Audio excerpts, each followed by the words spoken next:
پچھلے ہفتے جو ہمارا احتجاج ہوا تھا، اس ہفتے کو چھوڑ کر اس سے پچھلے ہفتے، آپ کو پتا ہے کہ رحیم یار خان میں ہمارا ایک کارکن شہید کیا گیا پولیس کسٹڈی میں.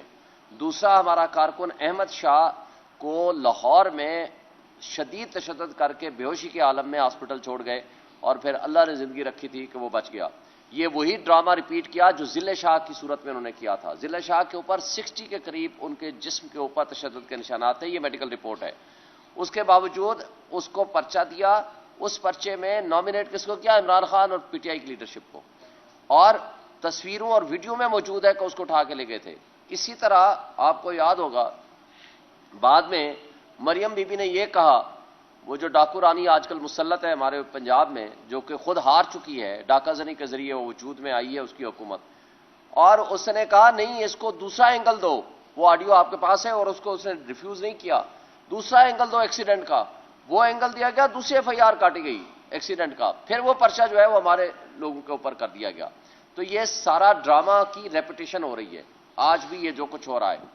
اور اس سب کچھ کے باوجود ایک بات آپ کو بتا دوں، جو کچھ انہوں نے فراڈ کیا ہے، جو ٹھگوں کی حکومت اس وقت مسلط ہے، خواہ وہ فیڈرل میں ہو خواہ وہ پنجاب حکومت ہو، یہ جس انداز سے یہ مسلط ہوئے ہیں وہ سب آپ کے سامنے ہیں. اور آپ سارے اسلام آباد میں بیٹھنے والے، یہ میری کانسٹیچوئنسی آپ کو پتہ ہے، اور یہاں سے سامنے ریٹرننگ افسر کا دفتر ہے.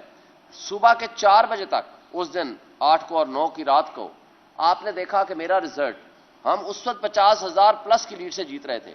1,05,000 ووٹ میں نے لیا، 51,000 دوسرے نے لیا، 53,000 کی میری تقریباً لیڈ ہے. وہ سب آپ نے دیکھا ہے، وہ ریکارڈ ہمارے پاس پورا فارم 45 موجود ہے. 9 تاریخ کو ایک فارم 47 آتا ہے جو سارے میڈیا نے دکھایا، میں وہاں دھرنا دے کے بیٹھا ہوا تھا، پورے میڈیا کے سامنے ایک فارم 47 آیا جس کے ذریعے اس کو جتا دیا، مجھے ہرا دیا. فارم 47 وہ ابھی موجود ہی نہیں ہے، اس کا وجود ہی نہیں ہے. یہ نیا فارم 47 بنایا انہوں نے 10 تاریخ کو. پھر جب ہم 10 تاریخ کو الیکشن کمیشن میں چلے گئے تو الیکشن کمیشن نے سٹے کر دیا، process of consolidation is stop suspended, یہ لفظ ہیں. اور ہم نے آ کر کے یہاں 12 بجے کا ٹائم تھا فارم 48 جاری کرنے کا کنسالیڈیشن کے لیے. فارم 48 تو جاری بعد میں ہونا تھا، اسی دن کنسالیڈیشن ہونی تھی. 11:30 بجے پہنچ کے انہوں نے آرڈر کیا بائی رائٹنگ، آپ کے سارے میڈیا کے سامنے موجود ہے، ہم نے پریس کانفرنس بھی اس دن کی تھی. انہوں نے لکھ کے دیا ریٹرننگ افسر نے، جس کو وہ مانتے ہیں کہ جناب process of consolidation is postponed. اس کے بعد رات کو نوٹیفیکیشن جاری ہو جاتا ہے. اور آپ اب جب رزلٹ یہ فارم انہوں نے ڈالے ہیں جو فارم 45 میں ٹیمپرنگ ہے، وہ سارا ریکارڈ آپ کے پاس موجود ہے، وہ ہم وائٹ پیپر کی صورت میں بھی ہم آپ کو دیں گے. ساری ٹیمپرنگ کر کے اس کے ووٹ بڑھائے گئے، کچھ ووٹ ہمارے ریورس کیے گئے اور میرے کم کیے گئے، جو اس کے ووٹ تھے میرے کھاتے میں، میرے ووٹ تھے اس کے کھاتے میں، اور کچھ نئے فارم بنائے گئے. وہ سارا ریکارڈ ہم نے کیلکولیٹ کر لیا ہے اور لے لیا ہے. اور ایک اور عجیب سی بات ہے، فارم 49 48 جاری ہوتا ہے 12 تاریخ کو اور نوٹیفیکیشن ہے 11 تاریخ کا. یہ اس لیے نوٹیفیکیشن سسپینڈ کیے تھے ہائی کورٹ نے، اور الیکشن کمیشن کو کہا تھا آپ اس کو چیک کرو. یعنی بےایمانی کی اور جرائم کی آماج گاہ، وہ کرپٹ ہمارے بیوروکریٹ، اور وہ جو جرائم کی آماج گاہ بنا ہوا ہے الیکشن کمیشن آف پاکستان، اسے ہماری پٹیشن ڈسمس کر دی وداؤٹ سیئنگ. بھائی خود آر او لکھ کے دے رہا ہے اور وہ مان رہا ہے میں نے لکھ کے دیا. الیکشن کمیشن نے خود سٹے دے رکھا ہے.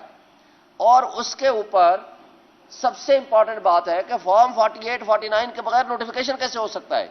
لیکن اس ساری ملی بھگت کے باوجود آج تک ہم باہر بیٹھے ہوئے ہیں، وہ کٹ پتلی اور ناجائز ایم این اے اندر بیٹھے ہوئے ہیں. اور اگر ہم پرامن احتجاج کریں تو ہمارے لوگوں کے اوپر ایف آئی آریں، تشدد اور جو کچھ ہوا ہے اس کی ہم شدید مذمت کرتے ہیں. لیکن ایک بات ہم ان کے سہولت کاروں کو اور اسپیشلی اسٹیبلشمنٹ کو ایک بات کہنا چاہتے ہیں کہ اس ملک میں ہم جیسے اگر قانون کے رکھوالے، قانون کو نافذ کرنے والے اور لا ابائڈنگ سٹیزنز کے اوپر، وکلاء کے اوپر، سینئر وکیلوں کے اوپر بھی اس طرح اگر آپ نے پرچے کرنے ہیں تو افسوس سے کہنا پڑتا ہے اس ملک میں پھر نہ آئین ہے نہ قانون ہے، نہ جنگل کا قانون بھی اس سے پھر بہتر ہوگا. دوسری بات کہ جو کچھ آپ آج کر رہے ہیں، نہ اس سے سیاسی استحکام آئے گا اور نہ اس سے معاشی استحکام آئے گا. لوگ آلریڈی بے روزگار ہو چکے ہیں. $18 بلین سالانہ مفت مراد بدماشیاں اوپر کھا رہا ہے. آپ نے مزید قرضے لے کے اس ملک کے لوگوں کو جو 12 روپے ہمارا بجلی کا یونٹ تھا اس کو 70 روپے پہ پہنچایا، اور کل آپ نے پھر جو 500 روپے گیس کا بل ہوتا تھا 50,000 پہ پہنچایا.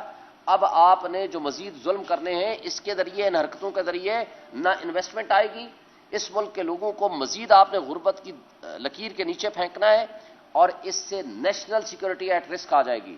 اس لیے آج بھی وقت ہے ان ٹھگوں کو ہمارے اوپر مسلط کرنا چھوڑ دیں، اور یہ جو ابھی آج لسٹ آئی ہے منسٹرز کی، آپ ان کے نام اٹھا کے دیکھ لیں، سب فارم 45 سے ہارے ہوئے لوگ ہیں۔ ان کو اگر ہمارے اوپر مسلط کرنا ہے تو لوگ ان کو ایکسیپٹ نہیں کریں گے، نہ یہ ریفارمز کرنے کی کیپیسٹی رکھتے ہیں، نہ ان میں صلاحیت ہے، نہ ان کی نیت ہے۔ یہ انہوں نے مال کمانا ہے، اس ملک سے باہر چلے جانا ہے۔